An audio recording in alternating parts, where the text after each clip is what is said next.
At this moment, Daffy was setting up an American Intercept on the side of the road. He found Toby, who came to ask for help. After learning that there was a serious car accident ahead. Jack asked his deputy to take Toby to the hospital for treatment. He went ahead to the scene of the accident. The other drunk was also unharmed. But by the looks of things. He must have had a lot to drink. He thought Jack was his girlfriend. Jack was afraid that he would run around because of his hallucinations. He put him against the handlebars. He rushed to check the caravan. After confirming the basic condition of the 4 people, Jack was the first to take his daughter out, who was the least injured. At that moment, the town's police also drove to the car. Lisa was soon rescued.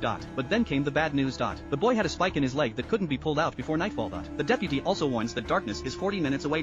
Jack was torn. But he soon made a bold decision. Jack took out his rune stone. He wanted a doctor to treat the boy in the RV overnight. And he wasn't sure if the stone would protect the car. The woman's eyes flashed with fear. But the doctor's duty would not allow her to back down. The coordination was complete. But when Jack asked the family to leave in groups.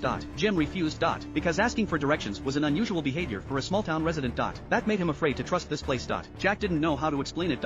All he could say was that the woods were dangerous in the dark. The rest of the group had to leave before then. Seeing that the other man was still worried. The sheriff almost begged Jim to stay with his son. And that's when Jim reluctantly agreed. The deputies then drove Jim's wife and daughter back to the house. The 3 bison men stayed in the RV for the night. The first thing Jack did was hang the runestone in the RV. Then he blocked all the exits from the RV. Jim was puzzled by this. But before Jack could explain in detail.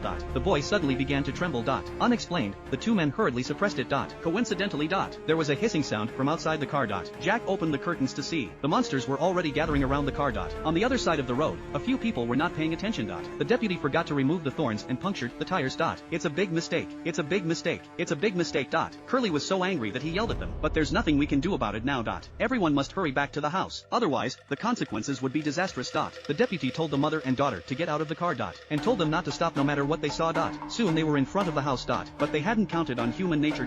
When they saw people coming, the alarm went off inside the house. A balding man with a spray gun stood guard at the door. He refused to open the door for them. Because the monster can take the form of anyone. Curly's girlfriend saw her lover outside the door. She urges the bald guy to open the door. But not surprisingly, she was harshly refused. At that moment, the monster was already coming from the neighborhood. It was a close call. Luckily, the person in charge, Donna, vouched for her. Baldhead was able to open the door. Meanwhile, outside, Julie was surprised to find her acquaintance had appeared in front of her. Julie was mesmerized. The deputy didn't hesitate to shoot the man. But the bullet did not harm the man. They entered the house. Donna immediately ordered the strange mother and daughter to be tied up, as was the protocol. Lisa protested. But rules are rules. If these newcomers were to be mesmerized by the monster and open the door. It would have killed them all. Donna then approached Lisa alone. After expressing her goodwill. Donna told Lisa that the monster was out by day and by night.